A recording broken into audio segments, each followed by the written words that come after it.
27 seconds.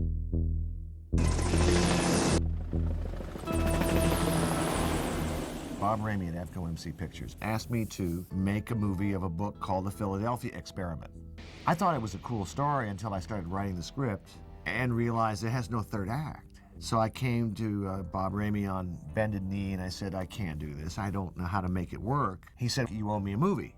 And I said, well, I have this script in my trunk since 1973 or 4 called Escape from New York. So I let him read that and he said, sure, let's do it.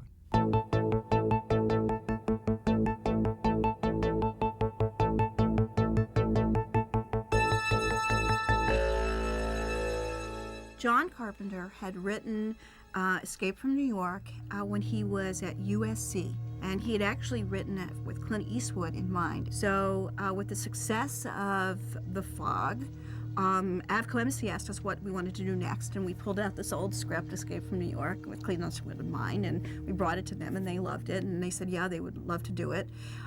Let's do a rewrite to make it funnier, to make it hipper. And so we brought Nick Castle in to work with John. He brought all the humor. He brought the whole idea of the American Bandstand piece being the one that we switched tapes with. He brought a lot of the lines. Get a new president. We fleshed out the cabbie character, the brain character, all the kind of humorous exchanges Nick and I worked on together. He brought that kind of spark to it. John really wanted Kurt Russell to be Snake Plissken. The studio wanted Tommy Lee Jones. So we went to Tommy Lee Jones first, and he passed. And after he passed, then Kurt got to be Snake. Working with Kurt is always a dream. We worked together on Elvis for the first time, and we love working with each other. We have a great time. We have very similar brains in terms of movie making. Politically and every other way, we're very separate people, but in terms of movie making, we have the same approach. In many ways, Kurt Russell is Snake Plissken as much as John Carpenter is Snake Plissken. I mean, there are two sides of Snake Plissken, and that's John and Kurt, and they're very, very connected. I know who you are. Snake Plissken. But I heard you were dead. Heard you were dead. Thought you were dead. A friend of mine from film school told me about this legendary kind of punk teenager that went to his high school, Snake Plissken, Larry Plissken.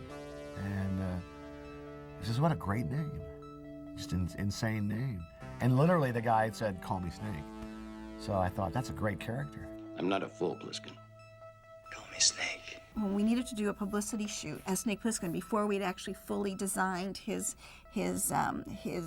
outfit and everything, we actually had him in fatigues, in army fatigues, and he looked kind of like, you know, join the army now. And he wasn't the anti-hero that we really wanted him to be.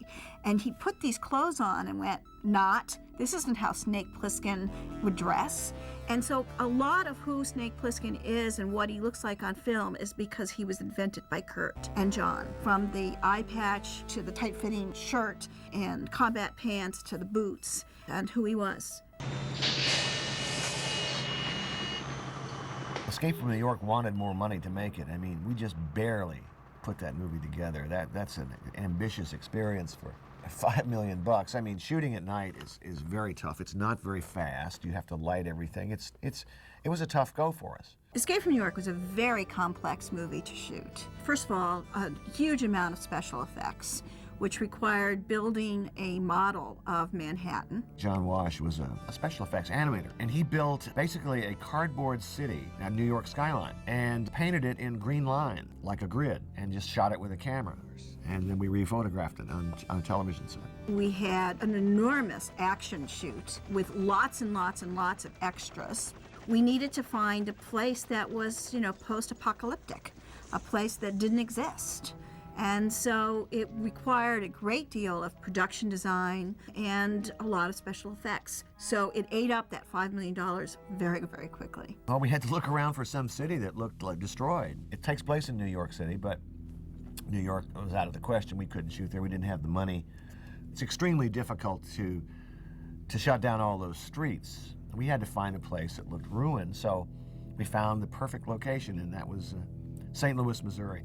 St. Louis had recently had an urban fire, which burnt down most of the waterfront area. And so you would have these huge blocks of burned out buildings that just went on forever and ever and ever, as far as you could see, just buildings burned to the ground. And so it was really a very sort of a post-apocalyptic look that we wanted for the city of Manhattan. We had a great deal with the city. They let us shut down the street lights, they let us light, they let us set fires, they let us put a crashed plane. I mean, we couldn't have gotten more cooperation. Every day we'd bring in the rubbish that would fill the streets, and we would, bring in these tall cans, and we would light fires, and we'd have smoke and all this kind of stuff. And every morning by 6 a.m. we had to clear the streets because this was a working community, a working city. And we got to use the famous, it's been restored now, the famous Fox Theater in St. Louis. That's kind of a rock and roll theater. That's where rock and roll kind of began. Chuck Berry played there. So we got to use the exterior of that. It was a cool place. So we shot at night. It was extremely hot. I remember it was the hottest summer. Sometimes at night it was over 100 degrees, extremely humid and very buggy. I think we shot something like 56 days. And then we shot some back here in Los Angeles, and we have one shot in New York. The one shot that we shot in New York City is the opening shot of the movie, and it's a helicopter shot of the Statue of Liberty. And we come around the Statue of Liberty and come down to the doors, and the doors open up, and Tommy Atkins walks out. And he walks past a building, which is in black, and we take that black and we fade it with the same building, same side of the building, here in Sepulveda Dam in LA. And that's the opening reveal of the base. And so it's the only shot we shot in Manhattan.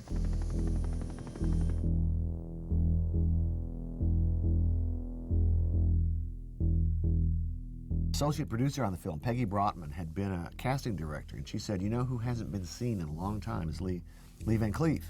And how cool was he back in the old days, and how cool was he in the spaghetti westerns? And so I met with him, and he was cool. I mean, he is Lee. John Carpenter and I consider that we have a family of not only behind-the-scenes crew that we work with all the time, like Dean Cundy and Tommy Lee Wallace and Tommy Causey, our sound man, but we also have an on-camera family as well, and that's Jamie Lee Curtis and Adrienne Barbeau and Kurt Russell, and I think Donald Pleasance was really another character who we love. We always talked about that the president was Ronald Reagan's illegitimate child with Margaret Thatcher, to kind of give an excuse for the British accent. I thought the president is supposed to kind of be a corrupt idiot. Good evening. We just thought, here we are making fun of the presidency of the United States. Donald Pleasance has a great sense of humor. He's English. He's comes off as sort of a buffoon. And so we had fun with the character. Yeah, that's it! I sent the script to Donald, and Donald would always test me. And I'd say, well, why should I make this film? Explain to me why I should do this. So I wrote this impassioned letter to him. Well, I need you to play it because you will bring comedy to this role. You'll make this president something ridiculous is what I need. Mr. President? One of the things that we wanted to do on Escape from New York is we had an ensemble cast that was supported Snake Plissken, this bunch of people that we ran into in Manhattan, and they were all, again, archetypes of the kinds of people that would be successful in a Manhattan that has become a prison, and that's a dark, horrible place to live. And so, therefore, we have the role of Cabby, played by Ernest Borgnine. You're Snake Plissken, ain't you? We wanted this Cabby to sort of be the storyteller. I mean, that's what Cabby does. He connects the dots for people. He connects the people in the movie. Adrienne Barbeau to play this really tough character of Maggie, and we wanted to put her in a relationship with a guy. If you were living in Manhattan, what do you need most of anything? You need oil and gas, you need power, you need electricity. So we wanted to create this character of Brain, played by Harry Dean Stanton, and put him together with Maggie as a couple. Then, of course, the Duke of New York, Isaac Hayes. He came in, he was really, really wonderful. Again, we wanted a bigger-than-life, archetypal character to be cast in an ensemble support team for Snake Plissken. You touch me, he dies. Well, I had used Frank Doubleday before as a killer in Assault on Precinct 13, and he did a great job for me. He's just this kind of man who is a gun. I mean, he's just this remorseless killer. So I offered him the role, and he kind of made it his own. He got his hair to stick up in the air, and played it just insanely. He did a great job. That's his own characterization.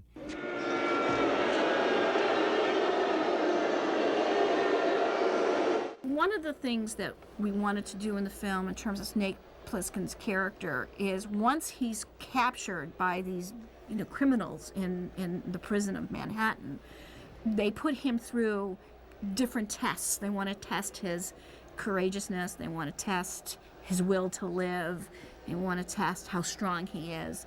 And one of the ideas was to put him in a ring in Madison Square Garden with the biggest, baddest guy we could find. And so casting him, we wanted a real wrestler, we wanted somebody who's just, the image of him would make people cringe. We wanted to cast somebody who looked giant, so we casted giant. Ox Baker is 7-something feet tall, been a pro wrestler for years. I mean, it seemed obvious.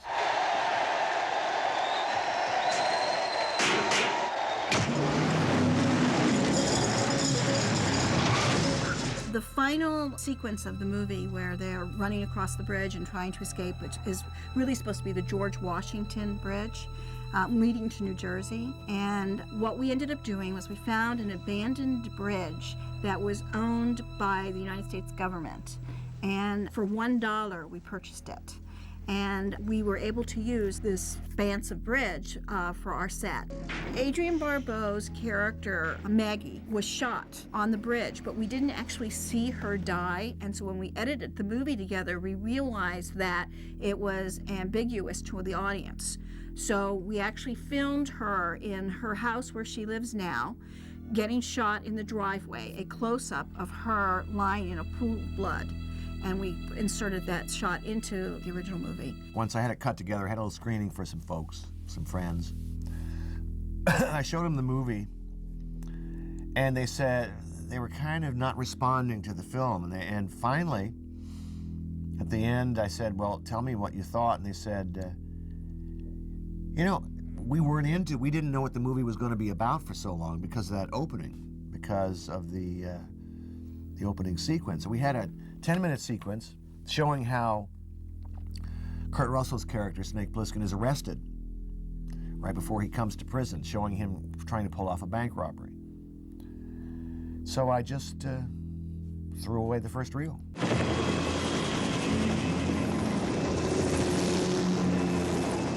What I love most about Escape from New York is that the film is a statement about how I feel that we must protect people's libertarian rights, that we really need to be, we can't legislate right from wrong.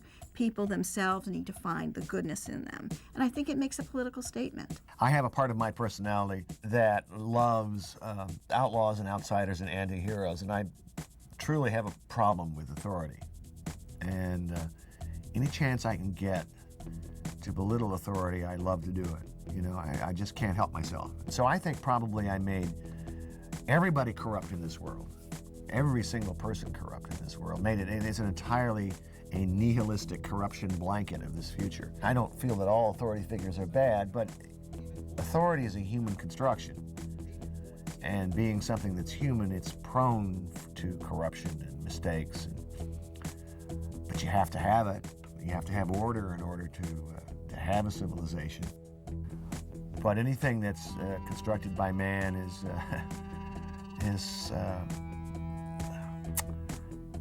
it perhaps may not be perfect.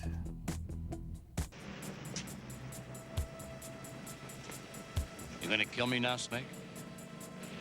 I'm too tired. Maybe later. We'd make one hell of a team, Snake.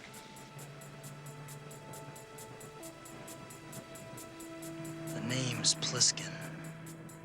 Snake Plissken is really the only man with honor because he doesn't care about anybody. He doesn't care about saving your life. He doesn't care about killing you. All he cares about is moving on. I think Snake Plissken represents the other side of America, the unpatriotic, patriotic side of America, the kind of character that we all want to be but are afraid to be. He's a guy who doesn't want to be told what to do. He's a guy who doesn't want us to legislate laws that take away personal freedoms. And that's why I think he's so cool. He's an anti-hero, and I think that's what makes America love him so much.